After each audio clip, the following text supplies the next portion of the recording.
ಮೂರು ಪರಮಾಣು ಕೇಂದ್ರಗಳಿಗೆ ದೊಡ್ಡ ಪ್ರಮಾಣದ ಹಾನಿ ಆಗಿಲ್ಲ ಅಂತ ಈಗ ಮಾಹಿತಿಗಳು ಸಿಗ್ತಾ ಇದೆ. ಬಟ್ ದಾಳಿಯಲ್ಲಿ ಪರಮಾಣು ವಿಕಿರಣ ಸೋರಿಕೆ ಆಗಿಲ್ಲ. ಯಾಕಂದ್ರೆ ಇದೇ ತುಂಬಾ ಆತಂಕ ಇದ್ದಿದ್ದು. ಸಾರ್ವಜನಿಕರಿಗೆ ತುಂಬಾ ಸಾವು ನೋವುಗಳಾಗುತ್ತೆ, ರೋಗಗ್ರಸ್ತ ಆಗ್ಬಿಡ್ತಾರೆ ಅನ್ನೋದೆಲ್ಲ.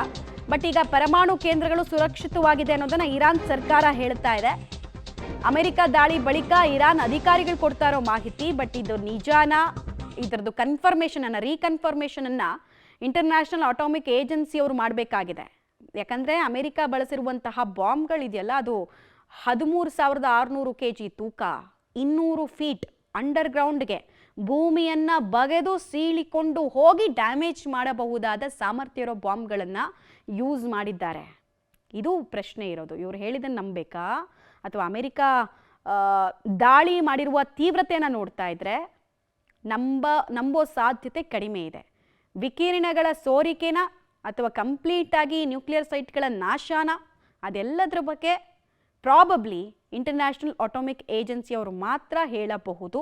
ಇಲ್ಲಿ ತನಕ ಇಂಟರ್ನ್ಯಾಷನಲ್ ಅಟಾಮಿಕ್ ಏಜೆನ್ಸಿ ಅವರೇ ಇರಾನ್ ಯಾವ ಹಂತದಲ್ಲಿದೆ ಈ ಅಣು ಬಾಂಬ್ಗಳ ಉತ್ಪಾದನೆಯಲ್ಲಿ ಅಂತ ಹೇಳ್ಕೊಂಡು ಬರ್ತಾ ಇದ್ರು. ನೋಡೋಣ, ಅವ್ರದ್ದು ಕೂಡ ಒಂದು ಸ್ಟೇಟ್ಮೆಂಟ್ ಸ್ವಲ್ಪ ಹೊತ್ತಲ್ಲಿ ರಿಲೀಸ್ ಆಗುತ್ತೆ. ಇರಾನ್ನಲ್ಲಿ ಅಟ್ಯಾಕ್ಗಳು ಸಕ್ಸಸ್ಫುಲ್ ಆಗಿದೆ ಅಂತ ಅಮೆರಿಕ ಇನ್ನೊಂದು ಕಡೆಗೆ ಹೇಳ್ಕೊಳ್ತಾ ಇದೆ. ಅಮೆರಿಕ ರಂಗ ಪ್ರವೇಶದಿಂದ ಇಡೀ ಯುದ್ಧಕ್ಕೆ ಮತ್ತೊಂದು ಟ್ರಿಗರಿಂಗ್ ಪಾಯಿಂಟ್ ಸಿಕ್ಕಂತ ಆಗ್ತಾ ಇದೆ. ಈಗ ಇಸ್ರೇಲ್ ಮತ್ತು ಇರಾನ್ ನಡುವಿನ ಸಂಘರ್ಷ ಅಲ್ಲ, ಅದು ಇನ್ನೇನಿದ್ರು ಅಮೆರಿಕ ವರ್ಸಸ್ ಇರಾನ್ ಅನ್ನೋ ಸಿಚುವೇಶನ್ ಇರುತ್ತೆ. ಮತ್ತು ಅಮೆರಿಕಾದ ಅಧ್ಯಕ್ಷರು ಕೊಡ್ತಾ ಇರೋ ಸ್ಟೇಟ್ಮೆಂಟನ್ನು ನೋಡ್ತಾ ಇದ್ರೆ ನೆಕ್ಸ್ಟ್ ಏನಾದರೂ ನೀವು ಮತ್ತೆ ಪ್ರತೀಕಾರದ ಮಾತುಗಳನ್ನು ಆಡೋದು, ಪ್ರತೀಕಾರವನ್ನು ತೀರಿಸ್ಕೊಳ್ಳೋಕೆ ಮುಂದಾದರೆ ಅದಕ್ಕೆ ಇನ್ನೂ ದೊಡ್ಡ ಬೆಲೆ ಅಂತ ತೆರ್ತೀರಾ. ಈಗೇನು ನೋಡಿದ್ದೀರಾ, ಇದು ಜಸ್ಟ್ ಒಂದು ಟ್ರೇಲರ್ ಅಷ್ಟೇ. ಕ್ಲೈಮ್ಯಾಕ್ಸ್ ನಿಮ್ಮ ಅಂತ್ಯದ ಮೂಲಕ ಆಗೋಗುತ್ತೆ. ಇರಾನನ್ನು ಭೂಪುಟದಿಂದ ಅಳಿಸಿ ಹಾಕೋದಕ್ಕೂ ನಾವು ಹಿಂದೆ ಮುಂದೆ ಯೋಚನೆ ಮಾಡಲ್ಲ ಅನ್ನೋ ಹಾಗಿತ್ತು ಅಮೆರಿಕ ಅಧ್ಯಕ್ಷರು ಮಾತು.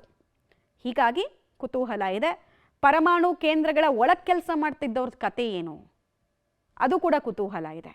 ಆಮೇಲೆ ನೆನಪಿರಲಿ ನಿಮಗೆ, ಒಂದೇ ಒಂದು ಬಂಕರ್ ಬ್ಲಾಸ್ಟರ್ನಿಂದ ನ್ಯೂಕ್ಲಿಯರ್ ಸೈಟ್ಗಳಿಗೆ ಹಾನಿ ಆಗಲ್ಲ. ಒಂದನ್ನು ಫಸ್ಟ್ ಹಾಕ್ಕೊಂಡು ಜಾಗ ಮಾಡಿಕೊಂಡು ಮತ್ತೆ ಅದೇ ಜಾಗದಲ್ಲಿ ಒಂದು 5-6 ಬಾಂಬನ್ನು ಹಾಕಿದಾಗ ಮಾತ್ರ ಅದು ನಾಶ ಆಗೋದು.